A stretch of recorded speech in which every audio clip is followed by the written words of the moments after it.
একটি পাখির একটি মাত্র পালক নিলামে বিক্রি হয়েছে $২৮,৪১৭ বাংলাদেশি মুদ্রায়, যা প্রায় ৩৩,৩২,০০০ টাকা। বিশ্বের আর কোনো পাখির পালক এর আগে এত দামে বিক্রি হয়নি। পালকটি নিউজিল্যান্ডের বিলুপ্ত হয়ে যাওয়া হুইয়া পাখির।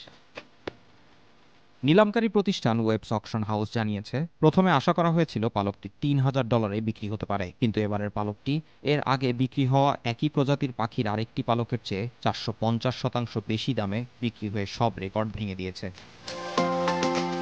নিউজিল্যান্ডের আদিবাসী মাওরি জাতির কাছে হুইয়া একটি পবিত্র পাখি। মাওরি গোত্র প্রধান ও পরিবার প্রধানেরা প্রায়ই মাথায় এ পাখির পালক পরতেন। পাশাপাশি হুইয়ার পালক উপহার দেওয়া বেচা বিক্রির জন্য ব্যবহারের প্রচলনও ছিল মাওরিদের মধ্যে। মিউজিয়াম অব নিউজিল্যান্ডের তথ্য অনুসারে হুইয়া পাখি সর্বশেষ নিশ্চিতভাবে দেখা গিয়েছিল ১৯০৭ সালে। তবে এর পরে ২০-৩০ বছর ধরেও অসমর্থিত সূত্রে এ পাখি দেখার খবর পাওয়া গেছে। হুইয়া ছিল নিউজিল্যান্ডের ওয়াটেলবার্ড গোত্রের ছোট্ট গানের পাখি। লাফানোর দক্ষতা এবং মনোরম পালকের জন্য সুপরিচিত ছিল পাখিটি।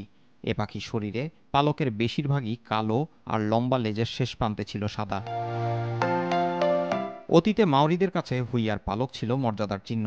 ইউরোপীয়দের আগমনের আগে থেকেই নিউজিল্যান্ডে হুইয়া বিরল পাখি ছিল। নিউজিল্যান্ডে আসা ব্যক্তিদের এ পাখি জনপ্রিয় হয়ে ওঠে।